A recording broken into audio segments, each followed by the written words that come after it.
Would you have the courage to let go of what keeps you on the ground? Or will you stay bent over before fear? Imagine living decades in pain, bowed by the weight of life, feeling every bone in your body begging for relief. Walk the streets and not see the sky because your spine is so deformed that you can only look at the floor. You got used to the stones in the path, the pitying looks, the whispers from people. You no longer remember what it was like to look someone in the eye without having to make an effort. But what if I told you that, in a single moment, everything changed?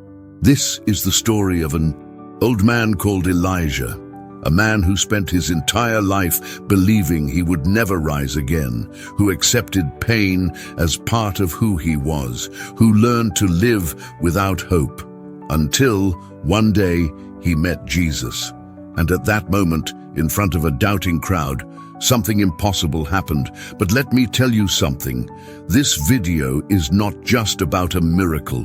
This story is not just about a man who walks again.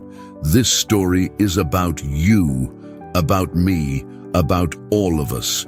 Because at the end of this video, you will discover a teaching so powerful that it can change the way you see your own life. So I warn you now, don't leave this video. You won't want to miss what I'm going to tell you. Now let me tell you what happened that day. A day that left the entire city of Capernaum in shock. A day that no one has ever forgotten. And today you will find out why. Elijah was not just any man. He was not a fisherman, nor a merchant, nor a man of means. He was not someone whose presence commanded respect or admiration. In truth, Elijah was invisible, or at least that's how it felt. For years, perhaps decades, it had become part of the landscape of Capernaum, a piece of the city that everyone saw, but that no one really saw. When I walked through the streets, no one looked at your face, no one cared to know his name. For most people, he was just the old bent, the one who crawled slowly, leaning on a staff, trying not to get in anyone's way. Elijah had 72 years, or at least he believed he had. After all, how long had he stopped counting the years? Time no longer meant much to him. The days were always the same. The sun would rise and he would wake up feeling the same crushing weight on his body. The pain in the bones, the weak muscles, the stiff joints.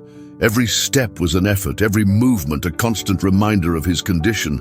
But Elijah, I didn't know any other reality. Since he was young, he felt his body deteriorating, as if his bones refused to support the weight of life.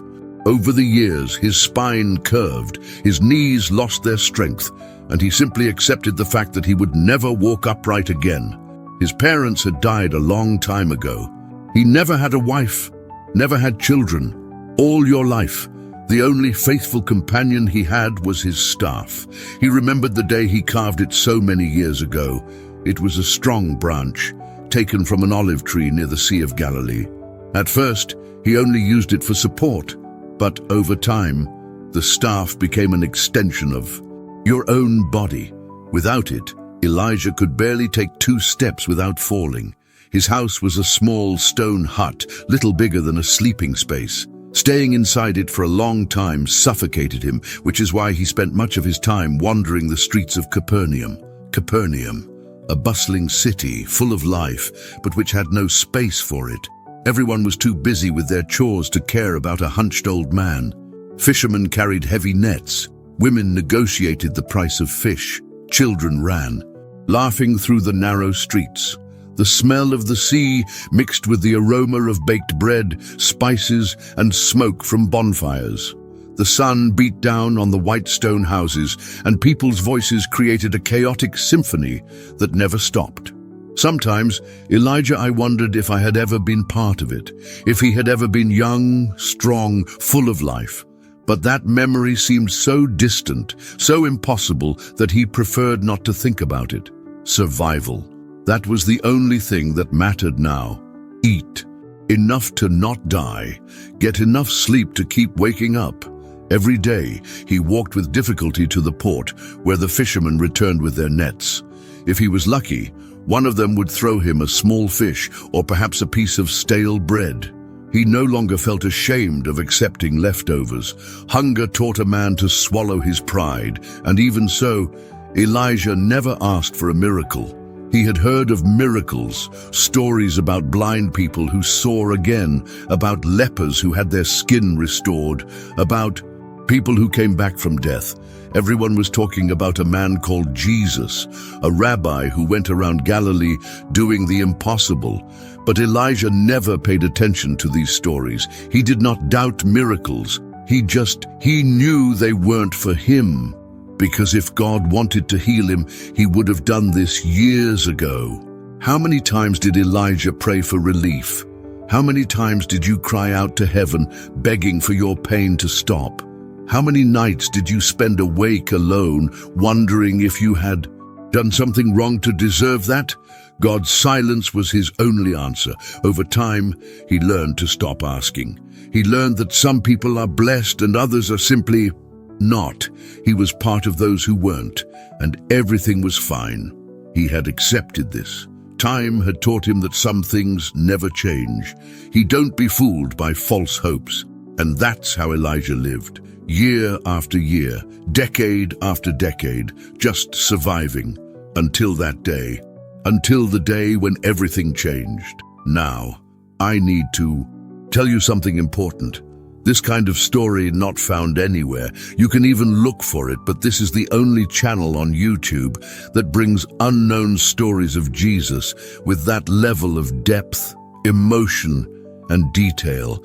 And if you've made it this far, it wasn't by chance. Something inside you. You know this content is for you, so leave yours like now, because it shows me that stories like this need to keep being told. And more than that, subscribe to the channel so you don't miss the next ones. Because I guarantee what's coming will affect you even more. And now prepare. Why the day that changed Elijah's life forever is about to start. The sun had recently risen, but the heat was already weighing down on Capernaum. The wind blew from the Sea of Galilee, carrying with it the smell of salt water mixed with the aroma of fresh fish, baked bread, and spices from the traders. The sound of waves crashing against the rocks echoed in the distance, mixing with the growing buzz that took over the streets. Something was different that morning. Elijah felt it before he even opened his eyes. The city always woke up early, but that day there was an unusual energy in the air. Hurried murmurs passed from mouth to mouth, growing like a storm brewing on the horizon. Hurried footsteps echoed across the stone floor. People ran, some laughing, others panting. Something was happening. Elijah moved slowly inside his cabin, feeling every bone protest with pain. The same pain every day. There was nothing new for him. Just another day of fighting your own body, of frustrated attempts to stay upright without your legs giving out. He reached out and grabbed his old staff, the only faithful friend who had never abandoned him. When he went out into the street, the heat of the sun hit his wrinkled face, and his eyes took a while to adjust to the light. But he didn't need to see to realize that there was something strange. The sound was different. It wasn't just merchants selling their wares, or children running and playing as usual. There was urgency, expectation. Something big was about to happen. He heard the first words as two men ran past him, almost bumping into his frail body. "He's here! The rabbi has arrived in Capernaum." Elijah's heart skipped a beat. He had heard that name before. Jesus, the man everyone was talking about. The prophet, the master, the miracle worker. Stories about him had spread throughout Galilee. People said that he healed the blind, made the paralyzed walk, cast out unclean spirits. Some even whispered that he could be the Messiah. But Elijah never paid attention to these conversations. Miracles were not for him. Miracles were for the chosen, for those who had something special, for those whom God saw with more love than he saw him. But for some reason he didn't understand. His feet began to move. Every step was difficult. His knees creaked like old wood about to split. His body was heavy, and every bone in his spine screamed in protest, but he continued. He leaned on his staff, dragging his feet across the hot stone floor. I needed to see it, even if from afar. The streets were increasingly crowded. People were running everywhere, eager to see Jesus. His name was on everyone's lips. Yesterday, a blind man saw again. Will it be possible? I heard that he healed a leper in Jerusalem. What if he really is the Messiah? The whispers turned into screams of excitement. Elijah tried to see through the crowd, but all he saw were flailing bodies, people climbing on rocks and walls to get a better view. He continued walking, pushed from side to side by those who hurried past, and then he stopped. There he was, Jesus. The rabbi was surrounded by people, but it was impossible not to notice him. His countenance was unlike anything Elijah had ever seen. He did not look like the haughty Pharisees who walked around with their noses in the air, reciting laws and rules. Nor did he resemble the Roman soldiers whose presence made hearts clench in fear. He was simple, but at the same time, there was something in him that transcended any explanation. Elijah couldn't look away. The crowd was too big. He could barely see Jesus clearly, but every fiber of his being seemed to respond to his presence. And then he heard the first laughs. Does the bent old man want a miracle?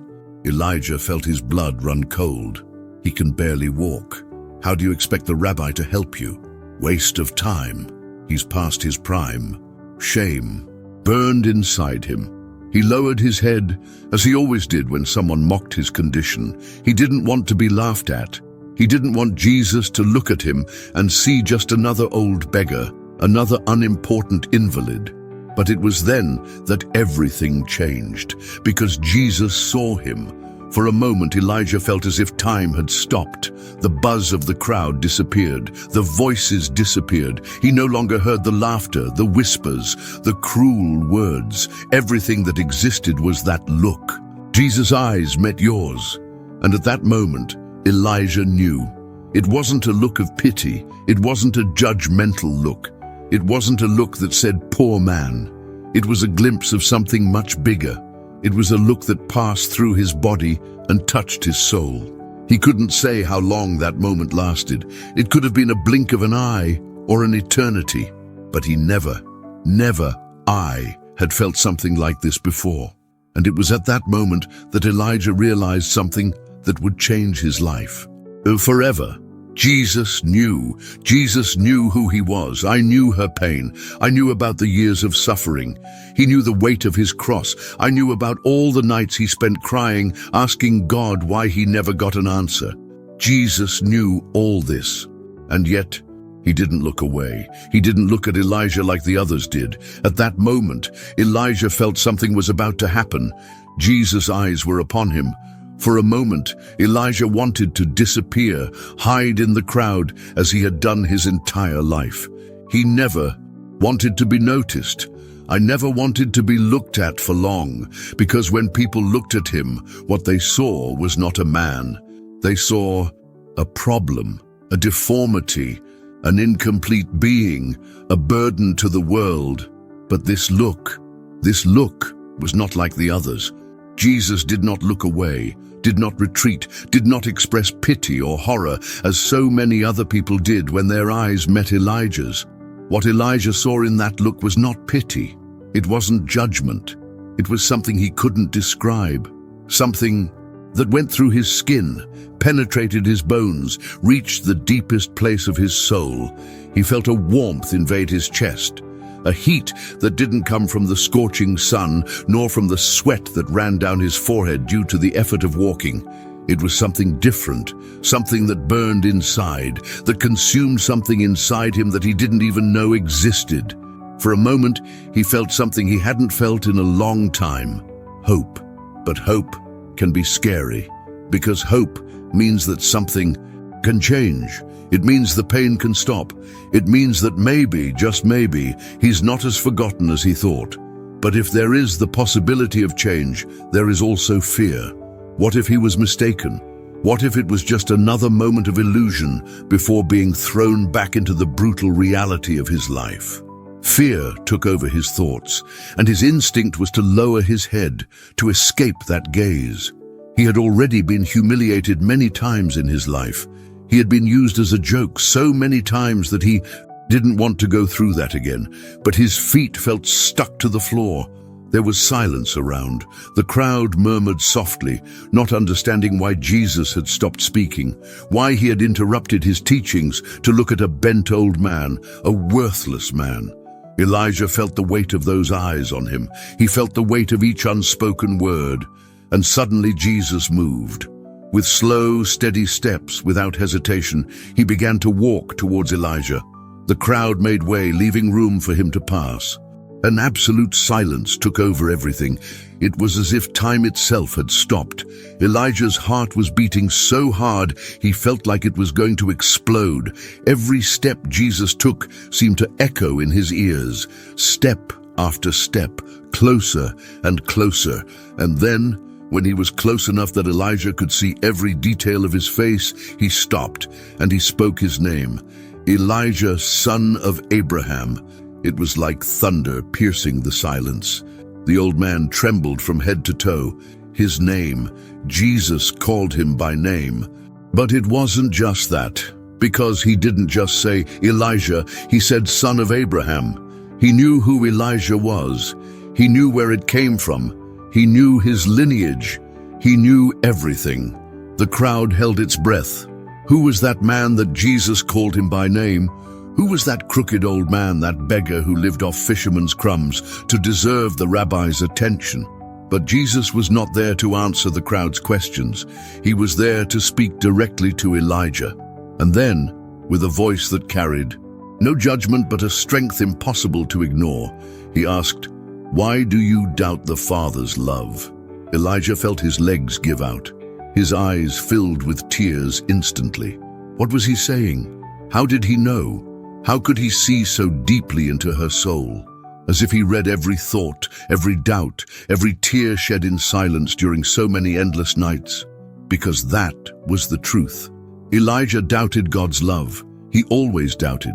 He spent his entire life believing he wasn't worthy of this love. Because if God loved him, would he have left him like this? If God really saw him, why did he never answer his prayers? If God really cared, why had he abandoned him? All these questions were confused in Elijah's mind. His body was shaking, his breathing was uneven, and Jesus was still there in front of him, waiting for his answer.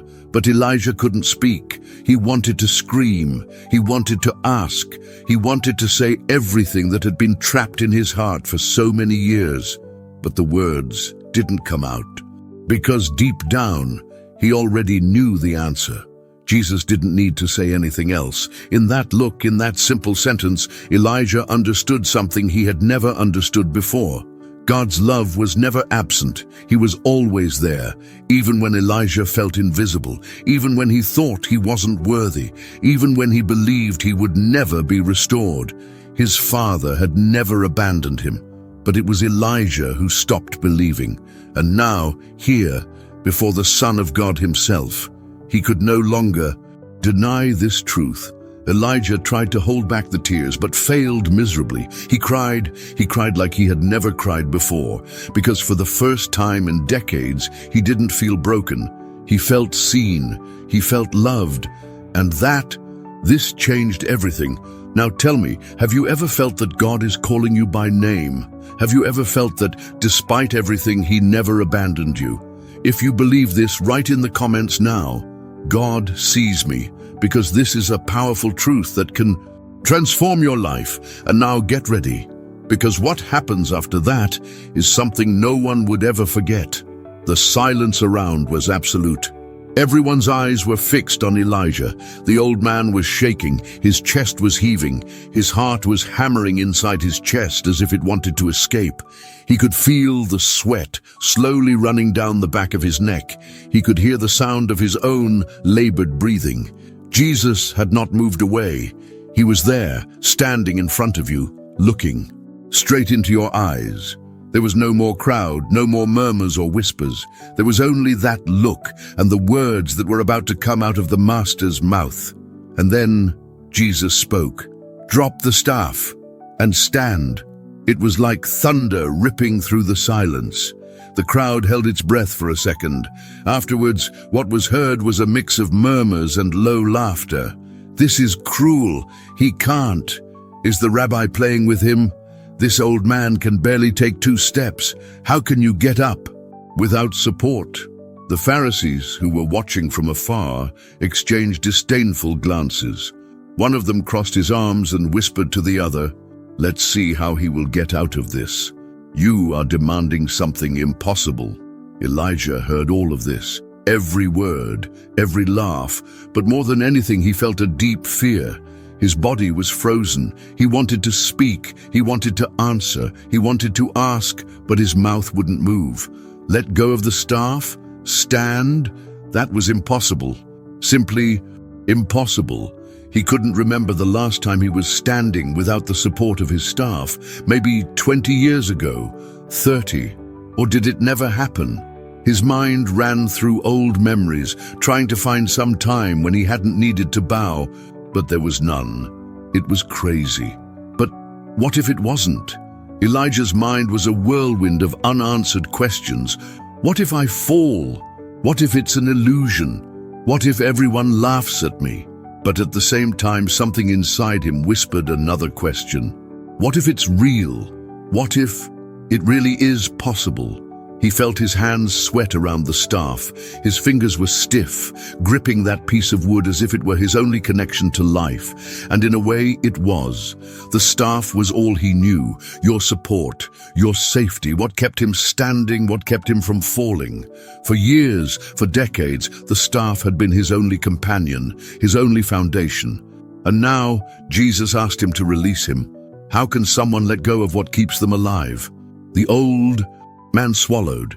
Jesus' gaze did not move away. There was no impatience, there was no demand, just confidence. It was as if he already knew, as if he already saw Elijah standing before he even believed it himself. The old man's heart was beating so hard that it seemed to echo inside his head. Time seemed to stand still. He felt his legs weaken just imagining it. He knew that if he let go of the staff, he would fall to the ground. His body couldn't handle it, never could handle it. He had no strength. He had no muscles that responded. And yet, he couldn't take his eyes off Jesus, because for the first time in his life, someone actually believed in him. Jesus did not ask him to try. Jesus didn't say, "Let's see if you can do it." Jesus did not impose a condition. He just ordered, "Drop the staff and stand." There was no doubt in his voice. There was no hesitation. And in that instant, Elijah realized something. Jesus wasn't just asking him to get up. Jesus was asking him to choose who he wanted to be from now on. The man who spent his entire life holding on to fear, pain, self-pity, or a man who believed something new was possible. Elijah felt a lump in his throat. He didn't know why, but the tears came before he even knew it. His eyes were teary, his fingers trembled around his staff, his entire body was at war. He wanted to let go, but at the same time I was terrified of what would happen next. And then, with eyes full of tears, he took a deep breath. He closed his eyes, and with a slow, painful, hesitant gesture, he started to let go. First, the fingers relaxed. Then, his palm began to lose contact with the wood. The crowd was completely silent. People watched in disbelief, some holding their breath. And then, the staff fell to the ground. The sound of wood hitting stone echoed in the air, a simple sound. But to Elijah, it felt like the sound of an entire world falling apart and being rebuilt at the same time. He stood there for a second that seemed to last forever, without the support of his staff. And then, he tried to get up. His muscles protested. His body fought.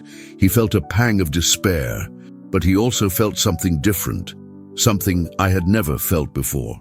And at that moment, the impossible began to happen. Now I want to hear from you. If Jesus were now in front of you, asking you to let go of what has been holding you back all your life, would you have the courage? Would you trust? Write in the comments now, "Lord, I trust." Because this simple statement may be more important than you realize. And now, get ready, because what happens after that moment will leave the entire crowd speechless. For a moment, time seemed to stop. Elijah felt the emptiness where his staff used to be.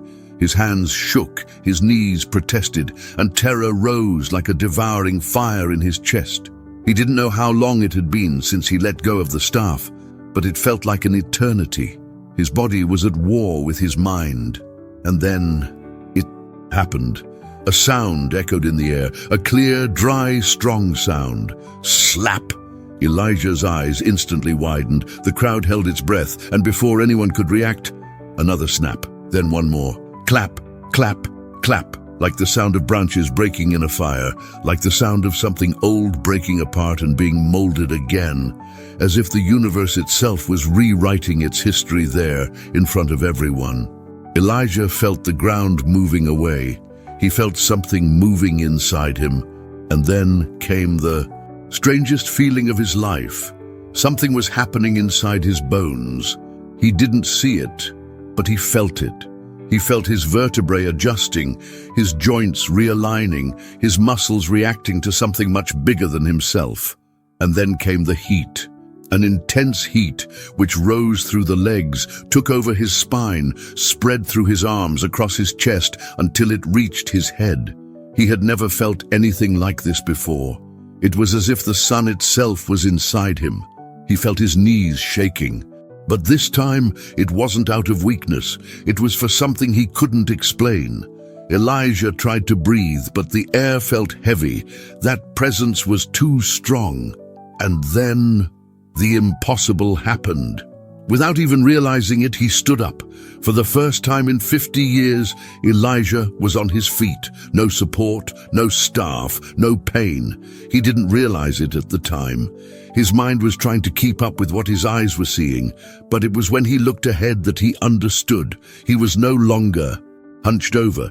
He was looking people in the eyes. That vision, a sight he hadn't seen since he was a boy. He saw the sky. For the first time in 5 decades, he saw the sky without having to squirm, and that's when the crowd noticed. The shock was so great that for a moment, no one did anything. Nobody screamed, nobody celebrated, nobody was even breathing. All that could be heard was the wind blowing between the stone houses and the distant noise of the waves crashing against the shore of the Sea of Galilee, until a woman in the crowd screamed, a sharp, incredulous scream of absolute astonishment. "He's up!" It was as if a dam had broken, because in the next second, sound exploded in the air. People screamed, cried, pointed, fell to their knees, not believing what they saw. The market, once chaotic, turned into even greater chaos. People ran to see, pushed each other, climbed on barrels and rocks to see better. Old Elijah, the man who spent his entire life bent over by the weight of pain, it was now erect. Eyes wide, Elijah looked at his own hands. They were strong. His legs were steady.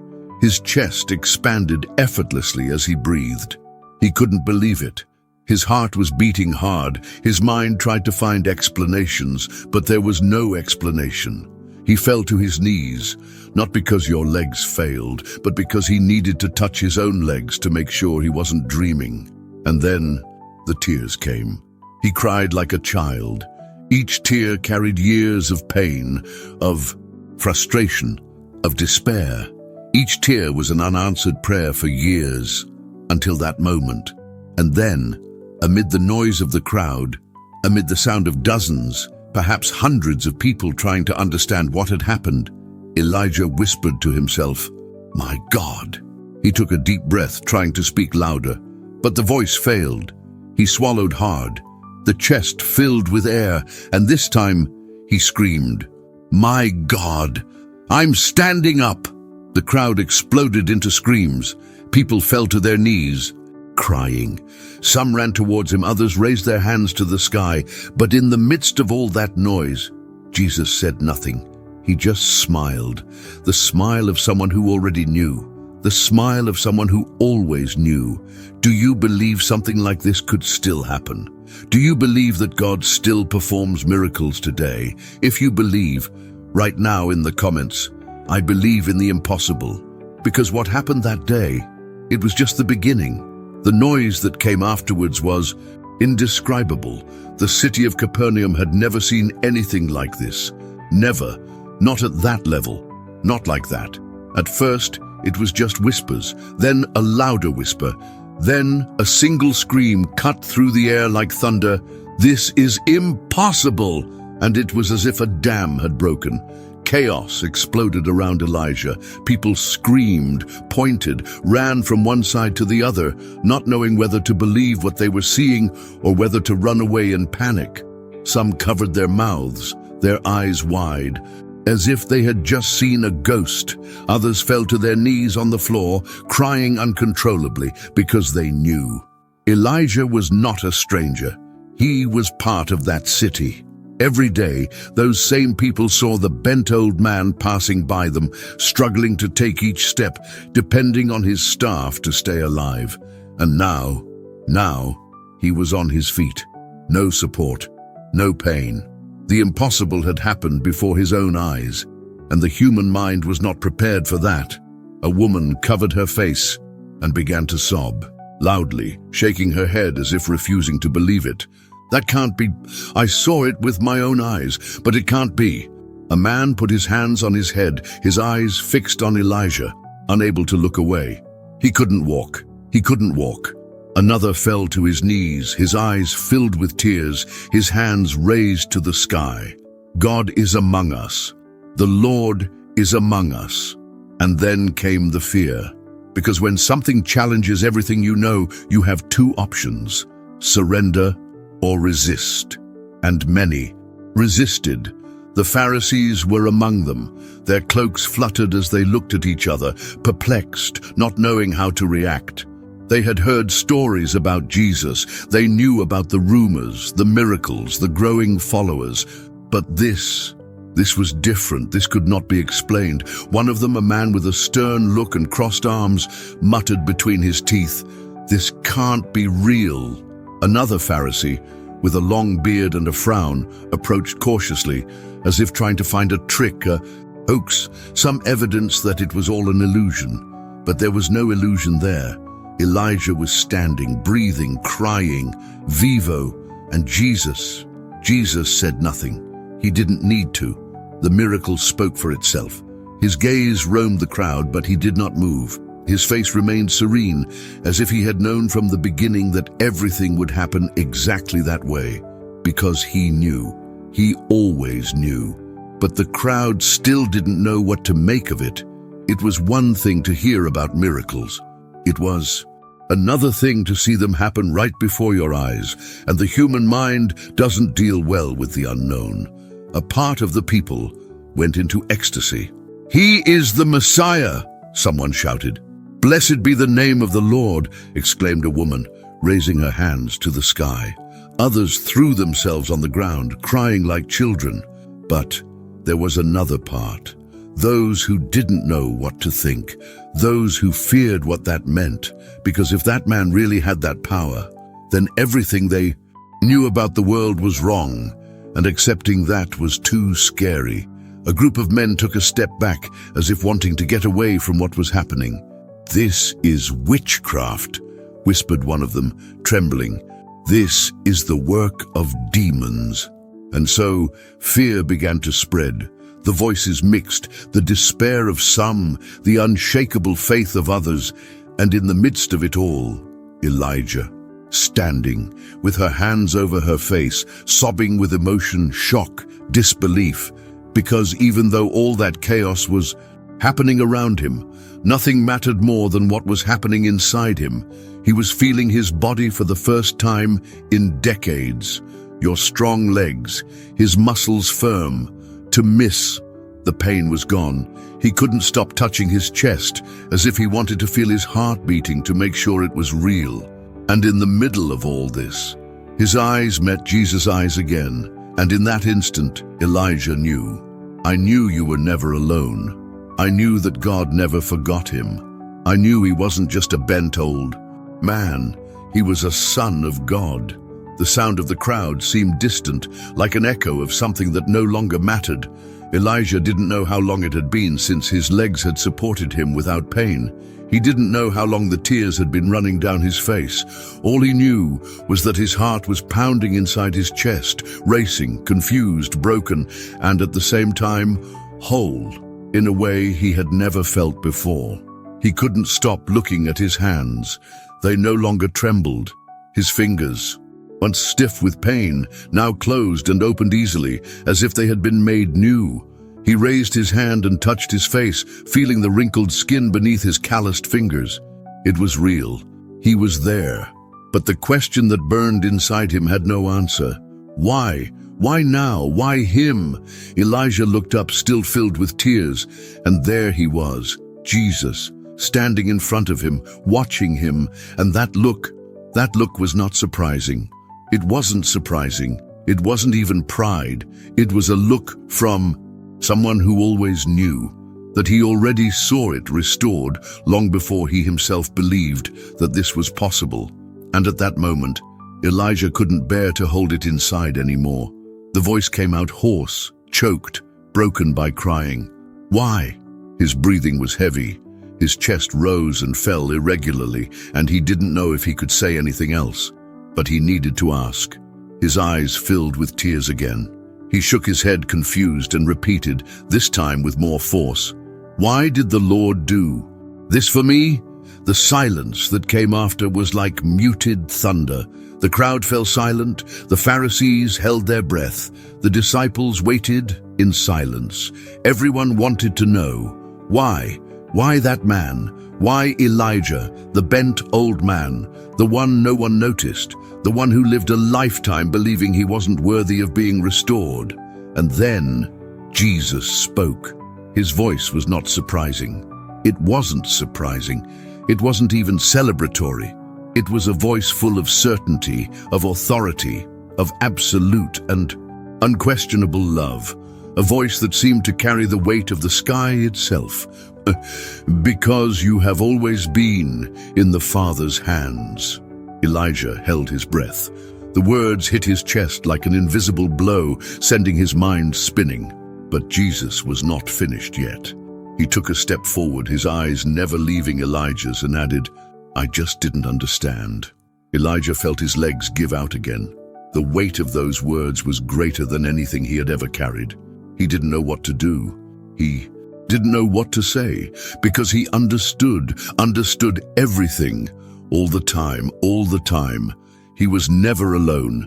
Every tear shed in the cold mornings, every night he felt forgotten, every prayer he thought was unheard, every sigh of despair. Each time he looked up to the sky and asked if God really cared about him. Each time he believed that his pain was greater than the Father's love. In all these moments, God was there. Elijah covered his face with his hands and cried like he had never cried before. But it was no longer a cry of pain. It was a cry of relief, of regret, of liberation. He didn't know how many times his heart had been crushed by silence, but now he knew that this silence was never a void, because God never stopped whispering your name. He wasn't listening. He was loved. He always was. And that changed everything. Now tell me, how many times have you doubted God's love? How many times have you felt that he was far away, that he didn't hear your prayers? I'm sure this story spoke to you. So write in the comments, "Lord, I trust in your love," because this is a truth that can transform your life. And now get ready, because what happens after that, no one was prepared to see. The days that followed were like a dream. Elijah woke up every morning and had to remind himself that everything was real. Sunlight streamed into their small cabin, illuminating every corner of their new reality. He blinked, took a deep breath, felt the air fill his lungs, and then he got up. No pain, no hesitation, no staff. It was strange. After decades of depending on that piece of wood to walk on, his body still felt incomplete without it. By reflex, some mornings he still looked for the staff next to the bed, but it was no longer there, because he never needed it again.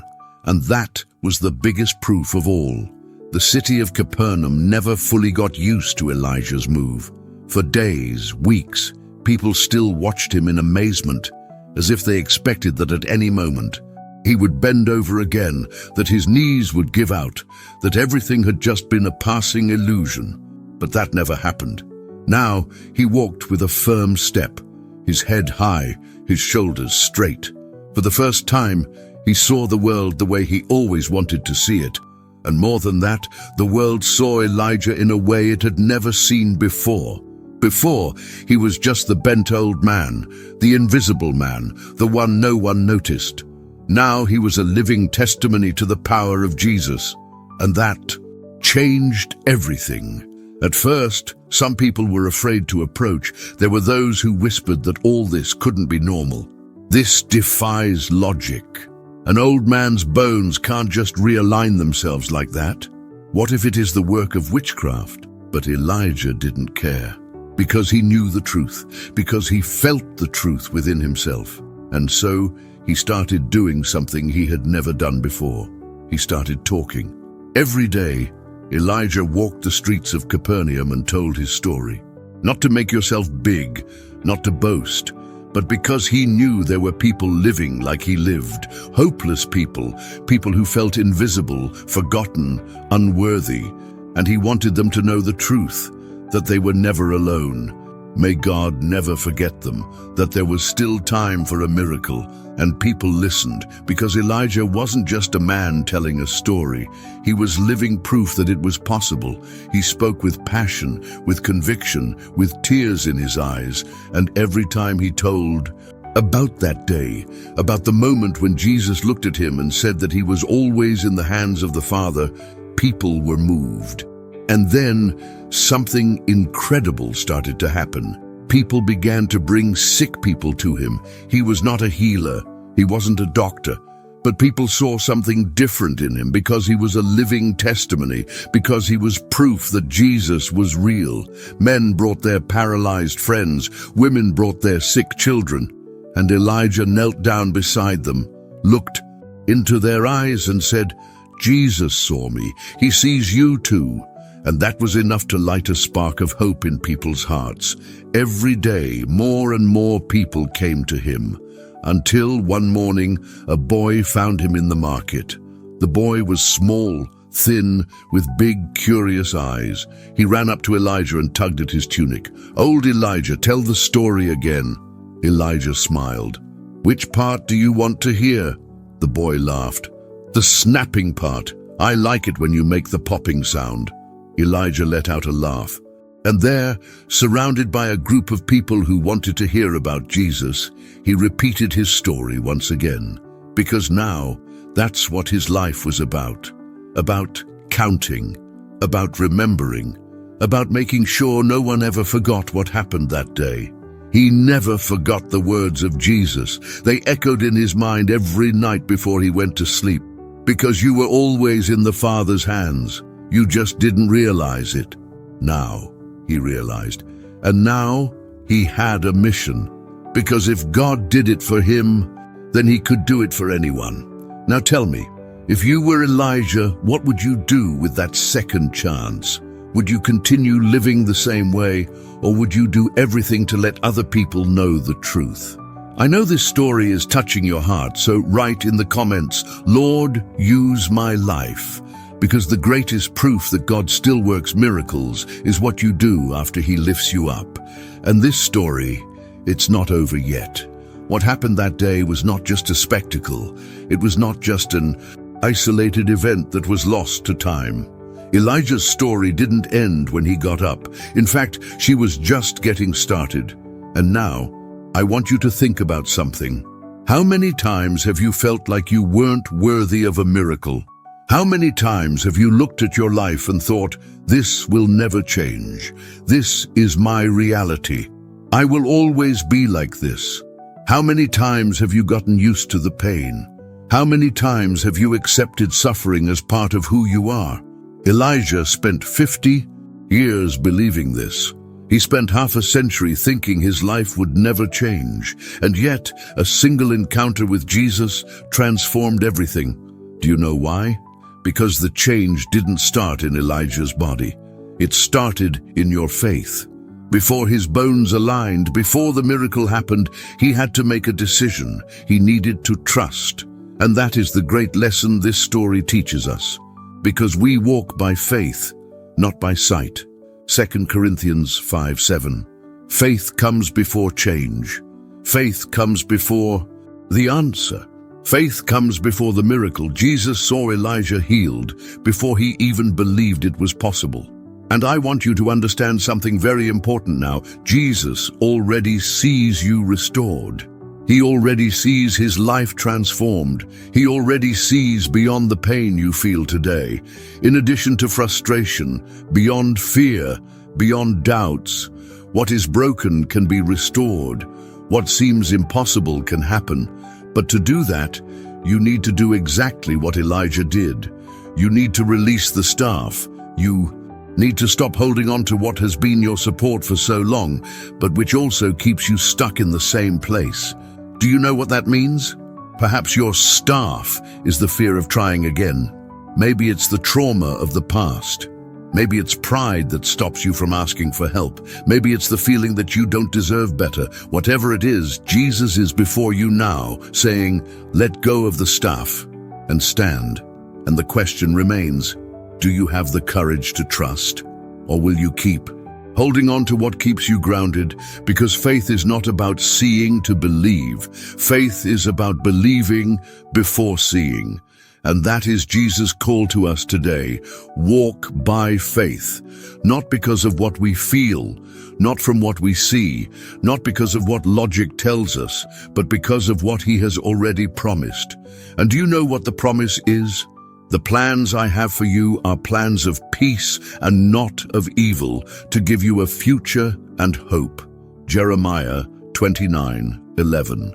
Elijah received the miracle not because he was special, but because he chose to trust.